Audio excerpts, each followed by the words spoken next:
Quais são os desafios para o pastor que quer ser resiliente no Brasil nesse tempo?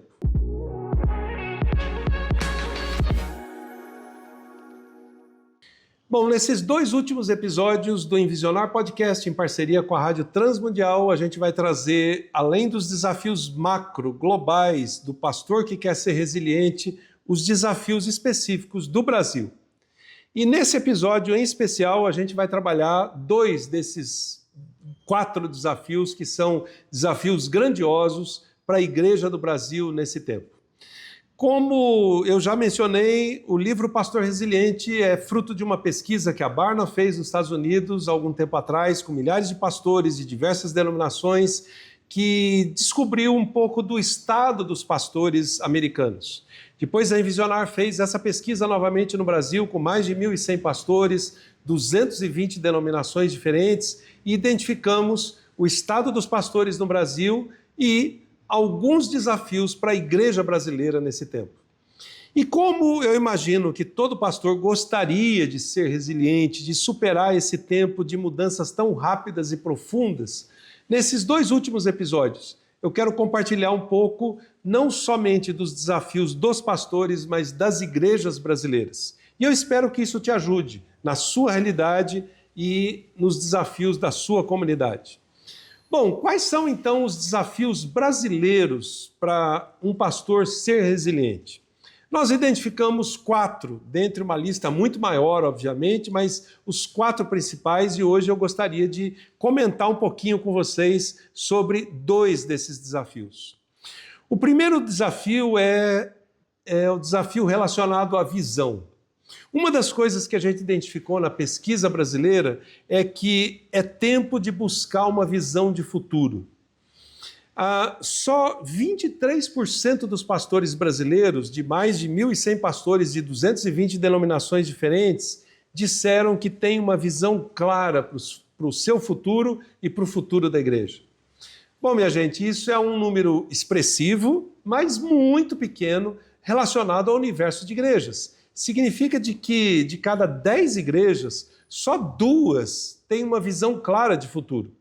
Bom, isso ao mesmo tempo bate com algumas pesquisas mais empíricas que a gente tinha, sem tanta base científica como essa, em que eu já vinha afirmando por olhômetro, por conversas, por inúmeras reuniões de pastores ao longo desses últimos anos no Brasil, de que eu percebia que só 20% das igrejas efetivamente estavam crescendo com propósito e que tinham uma visão de futuro. Eu estava chutando que em torno de 10 a 15% das igrejas estavam no caminho de praticamente pararem, de fecharem, e cerca de 70% das igrejas estavam ali num limbo, sem qualquer tipo de visão de futuro, simplesmente num estágio de manutenção. Bom, de um lado eu poderia dizer que para minha alegria, mas de outro lado, por uma profunda decepção, 75% das igrejas estão sem visão. A alegria é porque alguns dados que eu estava fazendo conta de padaria, simplesmente uma leitura empírica, os dados se confirmaram. Mas, de outro lado, eles são muito tristes, porque, como eu mencionei, mais de 70% dos pastores estão simplesmente no estágio de manutenção. É aquela igreja que eu chamo 1 vezes 1. 1 vezes 1, 2 vezes, 3 vezes ou 30 vezes é o mesmo resultado, vai dar sempre 1. Tem muitas igrejas e muitos pastores que têm 1 ano de ministério repetido 30 vezes. Elas ficaram simplesmente estacionadas no tempo, sem nenhum tipo de evolução, sem nenhum tipo de envolvimento mais profundo com o desejo de executar a visão de Deus para esse tempo e para essa geração. Isso faz, então, com que o resultado da pesquisa mostre um outro dado muito interessante que confirma o primeiro. Qual é ele? 65% dos pastores não estão totalmente satisfeitos com o seu papel. Bom, é lógico que se eu entro num estágio de manutenção por alguns anos, ou eu me conformo com aquilo, ou eu me adapto àquilo e esqueço qualquer perspectiva de futuro, ou eu começo a entrar num estágio de frustração. Uma coisa, por exemplo, é você perder o emprego e ficar 6 meses, 1 ano, 2 anos desempregado, fazendo bico, lutando daqui e dali. você se adapta a isso e você vai lutando para conseguir vencer aquilo. Mas, de outro lado, se aquilo perdura por 5 anos, 10 anos, ou você entra num estágio de frustração completa de vida, ou você entra num estado completo de comodismo de vida. E talvez os pastores estejam distribuídos entre esses dois grupos. Esses 65% que não estão totalmente satisfeitos com o seu papel, ou eles entraram num estado de acomodação, comodismo completo, ou eles entraram num estágio de frustração. Talvez, isso precisaria ser melhor pesquisado, mais a fundo, mas talvez essa é uma hipótese porque a gente tem o crescimento da taxa de estresse e burnout de muitos pastores e até mesmo a taxa de relevante número de pastores que tem até chegado ao suicídio, infelizmente. É porque os seus ministérios e as suas igrejas entraram num estágio de acomodação e de frustração que eles não conseguem sair mais. Bom, então perceba que esse é um tremendo desafio, porque a visão dá direção ao futuro, a visão faz com que a gente entenda se a gente está no caminho certo ou não, a visão se alinha com o propósito maior de Deus de usar a igreja para fazer diferença nesse tempo e nessa geração. E isso automaticamente se reflete na vida dos pastores. Bom, eu poderia citar inúmeros outros dados aqui, mas eu queria só deixar esse fato de que só 23% dos pastores é que tem uma visão de futuro. Isso bate mais ou menos com o número de igrejas que tem crescido, que tem avançado, e os outros 70% não têm uma visão de futuro, e é por isso que a gente percebe que a grande maioria das igrejas brasileiras tem estado estagnadas num estágio de acomodação. Bom, na pesquisa que a Barna fez nos Estados Unidos, isso também não é muito diferente. A grande maioria, 80% das igrejas tem menos de 100 ou 150 membros. Os pastores também, uma grande maioria, 42%, gostariam de desistir do ministério. Mais de 60% também estão exaustos emocionalmente e mentalmente, o que reflete um panorama global. De um lado, pastor, eu sei que essas notícias são tristes, mas eu não queria simplesmente comunicar notícias tristes que confirmam algo que já está no seu coração, você já está se sentindo assim. Eu gostaria de usar essas notícias para te desafiar. Saia desse estágio, comece efetivamente a tomar passos que te levem ao próximo nível do seu ministério. Busque ajuda, defina uma visão de futuro para a sua igreja, chame seus líderes, desafie os líderes, tome decisões práticas para a sua vida e o seu ministério. Como eu falei desde o início dessa série, um livro como esse, pesquisas como essa, trazem boas notícias, más notícias ou notícias que nos ajudam a tomar decisões. E eu espero que essa não seja simplesmente uma má notícia, mas uma notícia que ajude a gente a tomar decisões. Isso leva então a um segundo desafio que está muito conectado com o primeiro. Por conta de as igrejas e os pastores terem entrado num estágio de acomodação ou até mesmo de comodismo, em que não há uma visão de futuro, não há algo tão claro que apaixone, que desperte as pessoas, o que a grande maioria dessas igrejas acabaram fazendo? Atividades. O segundo desafio que a gente identifica para a igreja brasileira é reduzir o ativismo e melhorar o foco e o cuidado das pessoas. Apesar de termos centenas, milhares de atividades em todas as igrejas no Brasil inteiro, o ano inteiro, por décadas inteiras, as pessoas não estão sendo cuidadas, elas não estão sendo discipuladas. O ativismo tem sido o nosso subterfúgio para dizer que estamos colocando as pessoas para trabalhar. Há muitos pastores até que equivocadamente, eu não vou dizer maliciosamente, mas equivocadamente, eles dizem, não, eu vou dar trabalho para as pessoas para que elas não me deem trabalho. Pois é, percebam o contraponto disso. Você, pastor, foi chamado para cuidar, então isso implica em trabalho. Mas se você quer simplesmente colocar as pessoas para trabalhar e despejar sobre elas um monte de atividades para que você não tenha trabalho, isso está sendo invertido. Essa não é a lógica do ministério. Essa não é a lógica do cuidado que Deus chamou você para exercer sobre a vida das pessoas. E percebam que isso traz também alguns resultados. 65% dos pastores se declaram exaustos, tanto emocional como mentalmente, como eu já mencionei.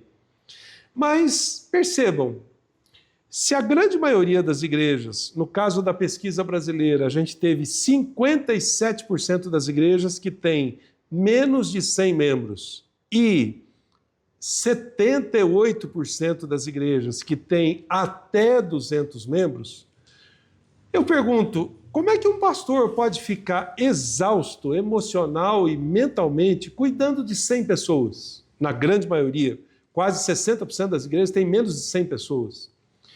Eu sei e reconheço que 100 pessoas não é um número tão pequeno. A gente consegue cuidar bem de 8, 10, 12 pessoas, como Jesus demonstrou para a gente. 100 pessoas já é um número bem maior do que esse. Mas se você não inventasse tanta atividade, tanto ativismo, será que você não estaria conseguindo cuidar bem dessas pessoas? Será que você não estaria conseguindo formar líderes para repartir o pastoreio e essas pessoas serem bem cuidadas e você não está exausto como pastor e os seus líderes também não estarem exaustos emocional e mentalmente? Aqui entre nós, pastor e líderes, membros de liderança de igreja, de um lado, cuidar de 100 pessoas dá trabalho. Mas de outro lado, será que isso levaria à exaustão em que os pastores e os líderes estão? Eu creio que não. Eu já cuidei de bem mais de 100 pessoas. Eu fiz parte de equipes de liderança de igrejas muito pequenas, lá no meio da comunidade, lá na montanha, lá numa cidade pequena, e eu tive o privilégio de fazer parte de equipes pastorais de igrejas que tinham 2.000 membros, 3.000 membros, 6.000 membros. A gente foi perfeito? Não, a gente errou num monte de coisas. Mas a gente conseguiu criar formas de repartir o pastoreio, de formar líderes, de discipular pessoas, para que as demais pessoas pudessem ser efetivamente cuidadas. O que a gente fez? Reduziu o ativismo, manteve o foco, focou no cuidado, no discipulado e na transformação de vidas. Então percebam que a pesquisa revela um efeito de causa e consequência diretas entre o pastor estar exausto e cuidar apenas de 100 ou 150 pessoas por conta do ativismo. E isso então reflete esse desafio. O desafio de reduzir o ativismo, o desafio de melhorar o foco e de fazer com que o pastor trabalhe focado para uma missão divina, uma visão divina e não para resultados humanos. Lembra que eu já mencionei isso em episódios anteriores, que parte dos desafios da igreja e parte dos desafios do pastor eram exatamente esses? Pois é, na igreja brasileira não é diferente. Só para vocês entenderem melhor, quando a gente leva a igreja a estar focada na missão de Deus, a fazer discípulos, a exercer esse cuidado, só dá para fazer isso quando a gente efetivamente cumpre o chamado de Deus. Perceba que, se a gente olhar para Jeremias, por exemplo, ele teve um ministério estressante, ele teve que falar para muita gente que não ouviu, mas ao mesmo tempo ele teve convicção de que ele estava cumprindo o chamado de Deus, de que ele estava acertando o alvo.